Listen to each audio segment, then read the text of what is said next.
நிறைய இருக்கு போறோம். இந்த இடம் வந்து கிட்டத்தட்ட இந்த சென்டர் கட்டி எத்தனை வருஷம் ஆகுது. 40 ரூபா கொடுக்குறோம் மூட்டைக்கு. ஏன் இந்த இடத்துல ஒரு 4 தாய்த்த கொட்ட கூடாதா? இல்ல விவசாயிகிட்ட பணத்தை வாங்கி கொட்ட வேண்டியது தானே. லாரி வந்து நெல் எடுக்க முடியாதுங்கிறாங்க, ரோடு சரியா இல்லைங்கிறாங்க. அதனால கவர்மெண்ட் தானே பராமரிக்கணும்.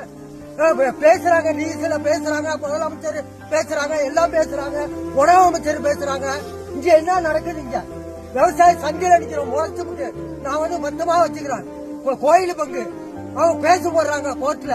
நாங்க என்ன பண்ண முடியும்? பணம் கட்டினாதான் சர்டிபிகேட் கொடுப்பாங்க.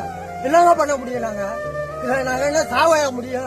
ஒரு குடும்பத்துல 5 பேர் இருக்கிறோம், என்ன பண்ண முடியும்? இதெல்லாம் கவர்மெண்ட் எடுக்கணும்ல.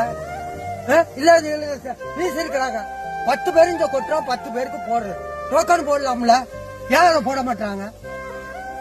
இந்த இடம் எப்படி இப்ப இன்ஜினை வச்சு இறக்கிறாங்களா? இன்னைக்குதான் இதுக்கு 9 விவசாயி நிக்கிறாப்புல. இதுல இறங்க தண்ணி இன்ஜினே தூக்கிட்டு வாங்க, தோண்டியா போடுங்க. இதெல்லாம் எப்ப செய்கிற வேலை? செஞ்சு வைக்க வேண்டியதானே இந்த வேலையெல்லாம். சம்பாவில நெல் கொள்முதல் பண்ணீங்களா, அப்படி போட வேண்டியதானே. இதை இல்ல வர்ற அதிகாரி பூரா எல்லாம் வந்து பாடுறாங்க, போறாங்க, பாக்குறாங்க.